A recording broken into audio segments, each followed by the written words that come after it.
평소에 아주 구두쇠였던 아버지와 아들이 강가를 산책하고 있었습니다. 그런데 이 아버지가 그만 발을 헛디뎌서 강물에 퐁동 하고 빠지고 말았습니다. 이 아버지는 수영을 잘 못하는 아버지였어요. 여러분 중에 수영 잘하시는 분 혹시 계십니까? 수영을 못해서 이 물에 빠져 막 허우적으로 살려주세요, 살려주세요 하고 큰 소리로 소리를 쳤습니다. 바깥에는 아들이 보고 있는데요. 이 아들도 역시 수영을 잘 할 줄 몰랐습니다. 그래서 어떻게 우리 아버지 어떻게 저러다 죽으면 어떻게 하고서 발을 동동동 구리며 있었는데 마침 맞은편에서 한 젊은 남자가 지나가는 길이었습니다. 그래서 이 아들이 막 달려갔고 지나가는 젊은 분에게 우리 아버지가 지금 강가를 거니시다가 발을 헛디뎌서 이 강물에 빠졌으니까 우리 아버지 좀 꼭 좀 구해주세요라고 이렇게 부탁을 하였습니다. 근데 이 젊은 남자가 하는 얘기가 제가 어제 양복을 샀는데 아버지를 구해드려 강물 속에 풍덩하면 옷이 좀 세탁을 해야 될 것 같습니다. 그래서 세탁비로 10만 원만 주십시오 라고 이렇게 이 아들에게 이야기를 하는 것이었습니다. 여러분 같았으면 그 상황에 뭐라고 대답을 했을까요? 네, 돈이 문제가 아니죠. 지금 아버지의 생명이 급한데 얼마든지라도 내가 드리겠습니다. 우리 아버지 좀 꼭 좀 살려주세요. 아마 이랬을 것입니다. 근데 이 아들이 그 짧은 그 순간에 생각을 했어요. 10만 원? 너무 비싼데? 라고 생각하고 7만 원, 내가 7만 원을 드리겠습니다 라고 이야기를 하는 것이었습니다. 그러자 이 젊은 남자와 아들이 이제 서로 이제 거래를 하게 됐죠. 서로 얼마나냐 이런 순간에 물에서 허우적거리는 아버지가 이 이야기를 들었습니다. 그러면서 하시는 말씀이 7만 원이라고? 5만 원이면 충분해. 5만 원이면 된다고 하면서 계속 허우적거리는 거예요. 아들이 그 얘기를 듣자 이 젊은 사람에게 이렇게 얘기합니다. 들으셨죠? 저희 아버지가 5만 원이면 충분하다고 합니다. 그러니까 5만 원에 우리 아버지 건져주시죠. 5만 원 너무 싼데 이 옷이 그래도 비싼 옷인데 이렇게 서로 흥정을 하다가 이 젊은 남자가 이 아들에게 이렇게 이야기합니다. 그러면 5만 원에 당신의 아버지를 건네줄 수 있는 사람을 한번 찾아보십시오 하고 그냥 뒤도 안 돌아보고 그냥 가는 것이었습니다. 결국에 이 아버지는 물에 빠져서 죽고 말았습니다. 물론 이 이야기는 지어낸 그런 이야기지만 물질 막는주의에 빠져있는 지금의 시대를 풍자하고 있습니다. 오늘 우리가 살고 있는 이 시대는 물질이 지배하는 그런 세상이라고 말할 정도로 돈의 힘이 굉장히 큰 영향력을 끼치고 있습니다. 우리 주변에 일어나는 그런 많은 사건과 사고들을 보면 대부분 이 돈 때문에 일어나는 일들이 참 많이 있습니다. 때로는 이 사람의 생명보다 돈을 더 귀하게 여기는 그런 모습도 있고 이 돈 때문에 수많은 그런 생명을 잃어버리기도 합니다. 물론 우리는 돈으로 자유로운 삶을 살 수는 없습니다. 그러나 아무리 이 돈에서 자유롭지 못한 그런 세상 가운데 살고 있다 할지라도 우리는 돈의 지배를 받는 삶을 살아서는 결코 안 되겠습니다. 돈의 지배를 받는다는 것은 다른 말로 해서 이 돈을 주인으로 섬긴다는 그런 말입니다. 예수님께서는 누가복음 16장에 우리가 잘 알고 있듯이 하나님과 재물을 겸하여 섬길 수 없다라고 말씀하셨습니다. 여기서 하나님과 재물을 겸하여 섬길 수 없다는 이 말은 신앙인으로 살아가는 우리에게 하나님보다 우선시하는 것이 있다면 그것은 바로 돈인데 그 돈의 지배를 받는 사람은 결국 하나님을 주인으로 인정하지 않는 그런 삶을 살게 된다는 것입니다. 우리 마음의 주인은 항상 하나님 한 분이셔야 합니다. 그런데 돈이 우리 마음에서 가장 큰 비중을 차지해 버린다면 우리 마음의 주인이신 하나님이 우리 가운데 거하시고 머무실 그 자리가 없어지고 말게 되는 것입니다. 그렇다고 돈을 벌지 말라는 그런 말도 아닙니다. 그렇다고 부자가 되지 말라라는 그런 말도 아닙니다. 어떤 사람은 부자이기 때문에 돈의 노예가 되어 살아가는 그런 사람도 있고 또 어떤 사람은 가난하기 때문에 돈의 노예가 된 채 살아가는 그런 사람도 있습니다. 그러나 오늘 본문에 등장하는 아굴이란 이 사람은 돈의 지배를 받지 않는 사람이고 또 그의 기도 제목은 굉장히 일상적이고 또 평범한 그런 기도 제목인 것 같지만 그 기도의 제목을 깊이 묵상해 보면 거기에는 하나님의 마음을 움직이는 그런 놀라운 기도라는 사실을 우리는 발견할 수가 있습니다. 오늘 이 시간에 아굴의 기도를 통하여서 어떤 기도가 과연 하나님이 기뻐하시는 기도인지, 또 어떠한 기도가 하나님께서 응답해 주시는 기도인지 함께 말씀을 통하여 살펴보도록 하겠습니다. 먼저 아굴의 기도는 8절 앞에 그 기록된 대로 헛된 것과 또 거짓말을 자신에게서 멀리 해달라는 그런 기도였습니다. 8절에 보면 곧 헛된 것과 거짓말을 내게서 멀리 하옵시며 라고 말하고 있는데, 여기서 헛된 것이란 공허한 것, 또 허무한 것, 가치 없는 것을 의미합니다. 이것은 자신의 어떤 생각이나 행동이 진실되게 해달라는 그런 기도입니다. 또한 자기 자신을 과장하지 아니하고 겸손하게 살 수 있도록 하나님께서 붙들어 달라고 하는 그런 간절한 기도입니다. 야고보는 이 헛된 것을 허탄한 자랑이라고 이렇게 말하였습니다. 그렇다면 이 허탄한 자랑이란 무엇일까? 그것은 생명의 주인은 하나님에게 있는데 마치 그 생명의 주인이 자기 자신에게 있는 것처럼 사는 것을 의미합니다. 또한 일의 성패가 하나님께 있는데 마치 이 일의 성패가 자기 자신에게 있는 것처럼 사는 것을 의미합니다. 사실 생사를 주관하고 또 일의 성패는 하나님께 속한 것임을 우리는 분명히 알아야 합니다. 학계 선지자는 하나님 중심으로 살지 않는 삶을 구멍 뚫어진 전대와 같다라고 말하였습니다. 또 로마서 2장에 보면 헛된 것을 쫓는 것은 하나님의 진노 아래 있다라고 말씀하고 있습니다. 사랑하는 여러분, 우리도 아굴의 이 기도처럼 남은 인생을 헛된 것을 추구하며 쫓는 것이 아니라 하나님이 기뻐하시는 그런 삶을 살아가야 될 줄로 믿습니다. 또한 허황된 꿈을 쫓는 사람이 아니라 참된 진리이신 예수 그리스도를 바라보며 살아가는 인생이 되어야 될 줄로 믿습니다. 계속해서 아굴은 이웃을 속이는 거짓을 멀리하게 해달라고 기도하고 있습니다. 거짓은 사실과 다른 것을 의미합니다. 사실이 아닌 것을 사실처럼 꾸미거나 그렇게 말하는 것을 가리켜 거짓이라고 이렇게 말을 합니다. 거짓말은 인간을 사용하는 유일한 존재인 이 인간만이 거짓말은 언어를 사용하는 유일한 존재인 이 인간만이 가지는 속성 중에 하나입니다. 인간의 존재가 만물 중에 가장 추악한 존재로 전락시키는 것이 바로 이 거짓말입니다. 거짓말을 하다 보면 습관이 됩니다. 그리고 또 한번 해보면 그 편리함 때문에 반복적으로 계속해서 거짓말을 하게 됩니다. 그러다 보면 자신도 모르는 사이에 그냥 쉽게 거짓말이 나오게 되고 또 거짓이 새로운 거짓을 낳게 되는 그런 결과를 초래하게 됩니다. 거짓말은 처음에는 다른 사람들에게 해를 끼치기 위한 거짓말이기보다는 자기 자신의 어떤 약점들을 감추고 또 자기 자신을 보호하고 자신을 다른 사람들에게 좀 더 돋보기 위한 그런 과장으로부터 시작을 합니다. 그러나 최종적으로 다른 사람을 이용하기 위하여 만들어내는 그런 거짓으로 발전을 하게 됩니다. 그 가운데서도 다른 사람을 이용하기 위하여 만들어내는 그 거짓은 사기입니다. 이것은 거짓 중에서도 가장 아주 나쁜 결과를 가져오게 됩니다. 그러므로 거짓말은 자기 자신을 병들게 할 뿐만이 아니라 다른 사람에게도 파멸로 몰아가게 됩니다. 그러나 모든 사람들이 이 자신의 그 거짓의 실체를 모른다 할지라도 하나님과 자신만은 그 거짓의 실체를 너무나 잘 알고 있습니다. 하나님과 나 자신이 알고 있다는 것은 거짓에 대해 결코 자유로울 수 없음을 말하고 있는 것입니다. 이웃을 속인다는 것은 곧 하나님을 속이는 것입니다. 하나님을 믿지 않는 불신자들에게도 양심이라는 것이 있습니다.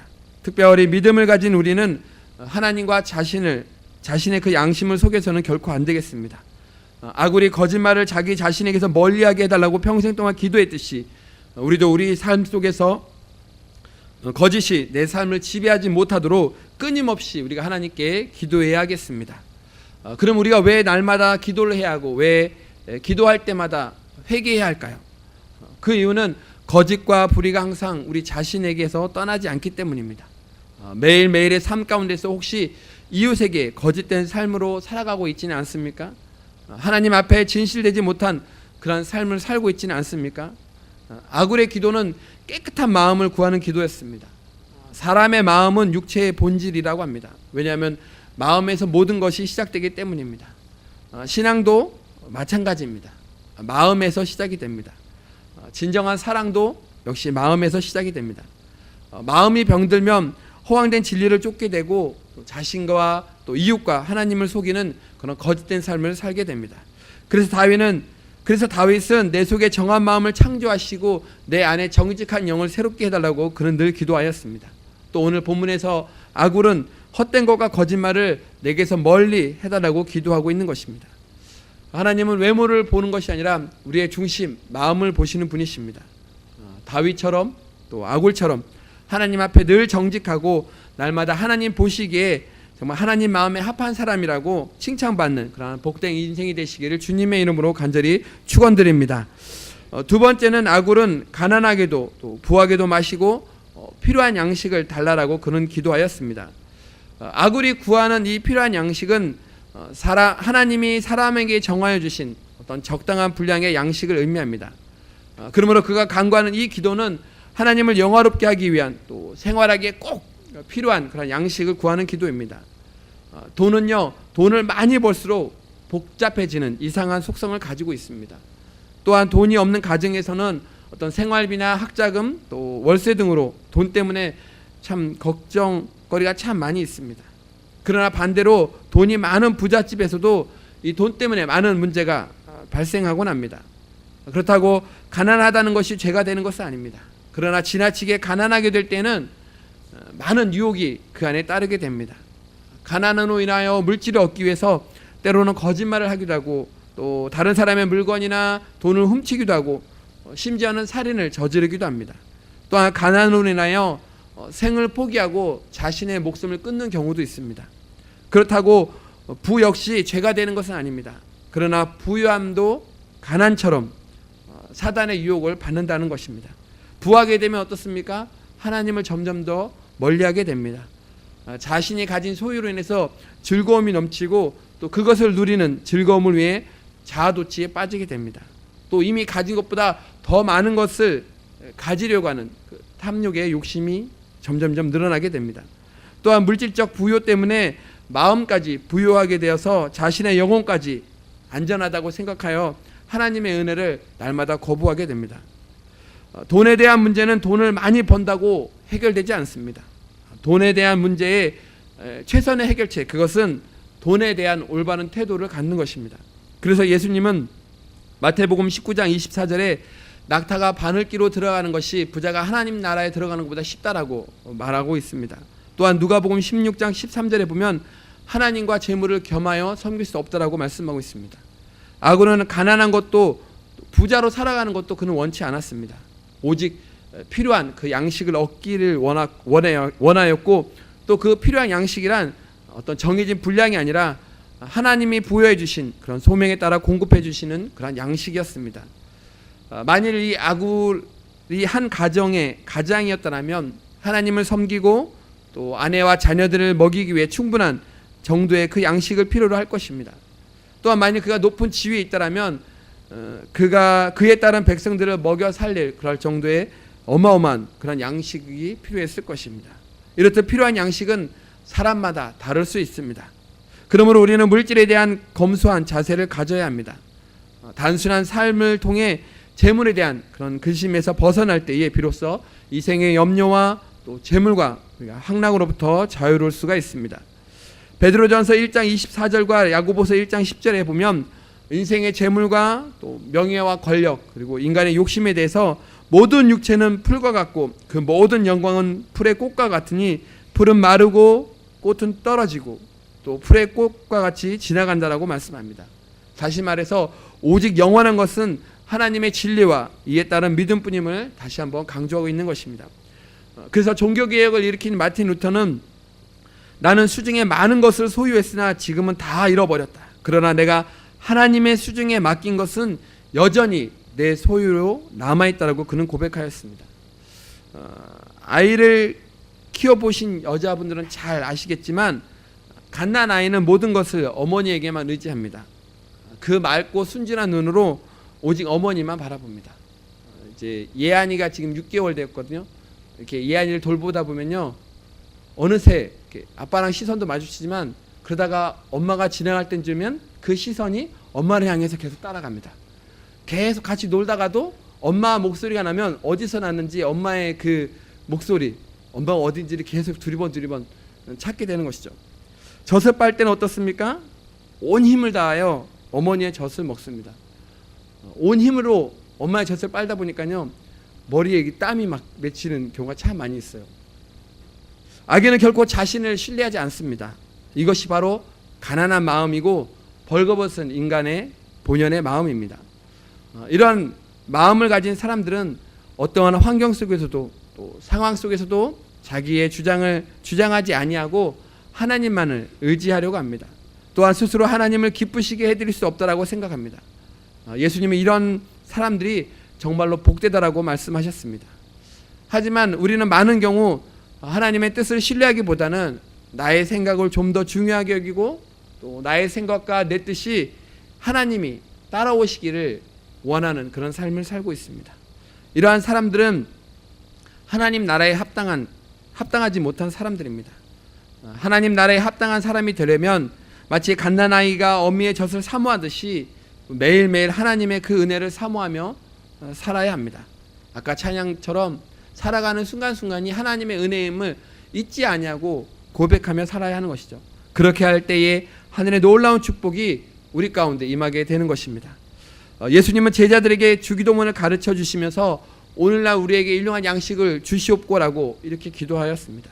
오늘 아굴의 기도에서도 볼 수 있듯이 꼭 필요한 양식, 꼭 일용할 양식을 구해야 합니다. 아굴은 자기를 위하여 부도 구하지 아니하고 또 자기의 원수의 생명을 멸해달라고 또 구하지 아니했습니다. 그는 오직 물질 때문에 혹 내가 배불러서 하나님을 모른다, 여호와가 누구나 할까 두려워하였던 것입니다. 아굴의 기도는 부자이기 때문에 하나님을 모른다는 것이 아닙니다. 부자가 됨으로 말미암아 하나님을 점점점 멀리할 수 있다는 그 염려의 기도였습니다.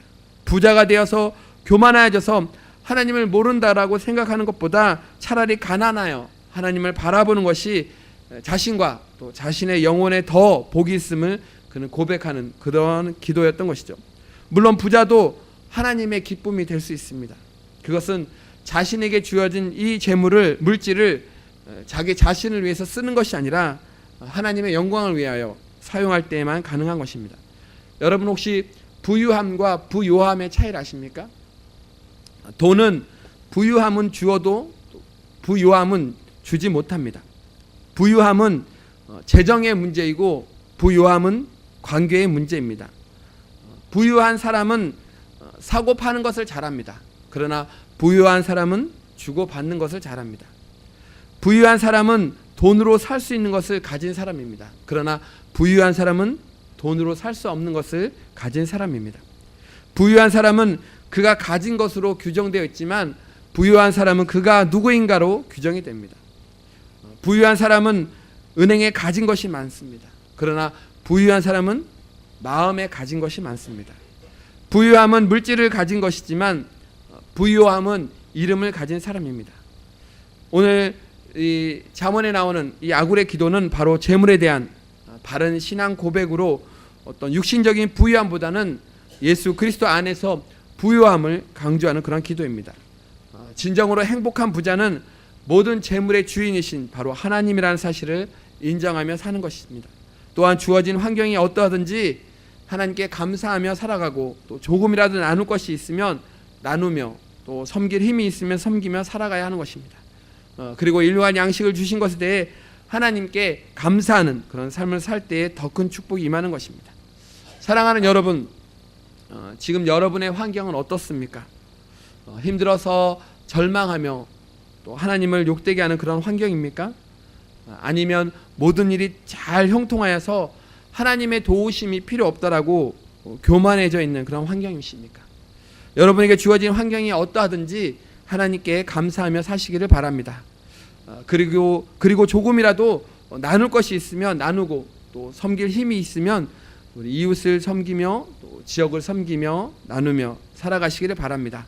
또한 일용할 양식으로 인해 하나님께 감사하시기를 바랍니다.